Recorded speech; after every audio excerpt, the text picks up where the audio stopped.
La centrale biomasse Cogeban, en Picardie, s'étend sur un site d'une superficie de 9 hectares répartis en 6 hectares de parc de stockage du bois et 3 hectares pour le site de production. La première étape du chantier consiste en la réalisation des plateformes, le décapage des terres végétales, les terrassements et remblais pour mettre au niveau du projet, les canalisations d'assainissement et la réalisation des voiries en enrobé. L'épandage à la chaux, soit 50 tonnes jour, se fait au moyen de camions épandeurs. Le traitement final au ciment, soit 350 tonnes jour, permettra d'obtenir un produit de très haute performance. Le vaste chantier laisse découvrir les principales zones qui seront affectées à l'installation et la mise en œuvre de la centrale biomasse, la plateforme de livraison avec les aires de stockage du bois, l'usine de traitement des fumées, le local d'extraction des copeaux de bois où débutent les massifs de fondation et la turbine à vapeur pour la production électrique. À proximité de la foreuse Lamada pour pieux à la terrière creuse, d'un poids de 45 tonnes et d'une profondeur pouvant atteindre 24 mètres, l'équipe de forage poursuit la réalisation des 150 pieux béton d'un diamètre de 820 mm et les travaux de recépage en phase de finition. Après 5 mois de travaux sur le chantier, les fondations sont réalisées à 70% et les élévations ont commencé. La pose des poteaux béton du bâtiment turbine, d'un poids de 17 tonnes, exige une attention toute particulière. L'équipe de scellement des ancrages des charpentes métalliques de la chaudière effectue le relevé des platines pré-scellées dans le radier. Le scellement définitif aura lieu après pose de la charpente. Les plans sont étudiés dans le moindre détail, tandis que les panneaux béton sont réceptionnés pour le bardage. Le coulage béton et le remplissage des prémurs à la toupie, alimentés par la benne béton, est entre de bonnes mains. Sur le chantier, le montage du local extracteur est en cours.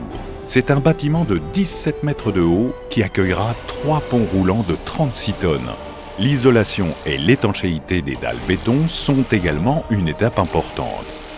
Au local d'Enox, les poseurs soudent, appliquent les revêtements afin d'apporter une protection et une conservation optimale du béton. Au local de traitement d'eau, les massifs radiés constituant les fondations sont confortés par la pose de treillis soudés, armature nécessaire au renforcement du béton. Au local échantillonnage, le conducteur de travaux s'assure de la bonne exécution auprès des équipes de pose des platines pour la charpente métallique.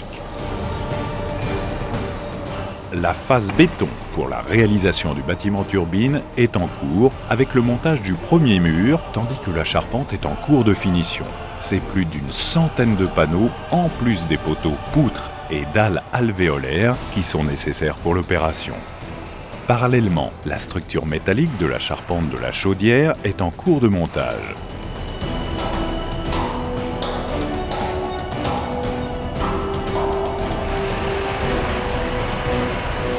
Les fondations des drisses de la station de traitement des eaux sont réalisées par le biais d'une vingtaine de longues grines béton préfabriquées avec leurs aciers permettant le clavetage. En pied des parois de stockage, au niveau du local extracteur, nos compagnons œuvrent à la réalisation des voiles béton dont la mission est de prendre les efforts des plaquettes bois qui seront stockées sur une hauteur de 9 mètres. 3 mois se sont écoulés et les travaux s'accélèrent dans tous les corps d'État. Le coulage des 170 mètres cubes de béton du massif, sur lequel seront placées la turbine et l'alternateur, est en cours. Le montage de la chaudière est bien avancé. La réalisation du bâtiment, d'une hauteur de 36 mètres, se poursuit par le montage de la charpente. Les poteaux et poutres sont mis en place à l'aide d'une grue de levage d'une capacité de 130 tonnes, munie d'une flèche de 90 mètres. Cette opération nécessite des moyens spécifiques et du personnel qualifié, tel qu'une nacelle élévatrice de 64 mètres, sous la conduite d'un opérateur.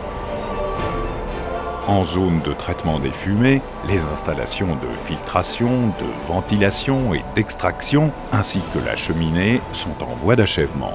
La charpente métallique terminée, les travaux de couverture et bardage du bâtiment chaudière de grande hauteur nécessitent des professionnels parfaitement formés à ces travaux.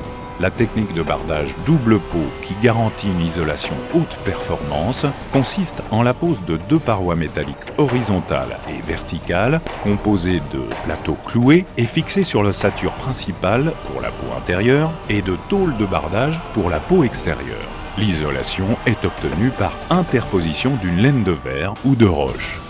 Les 3 locaux transformateurs étant maintenant raccordés, les réservations sont rebouchées après la pose des câbles qui alimentent le local HTA. On y trouve les armoires électriques pour une puissance de 16 MW pour l'ensemble du site industriel.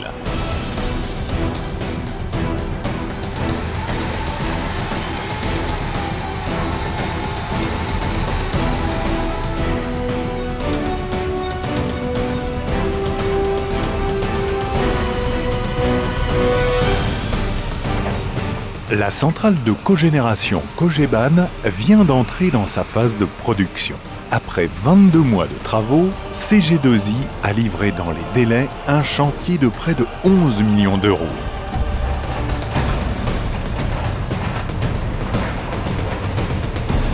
En synergie avec le département Gros Œuvres et Bardage du groupe Catlin, mais aussi pas moins d'une 50aine de sous-traitants, l'ensemble a été réceptionné pour la plus grande satisfaction du client. Un grand chantier où chaque jour le défi est relevé par l'ensemble des équipes.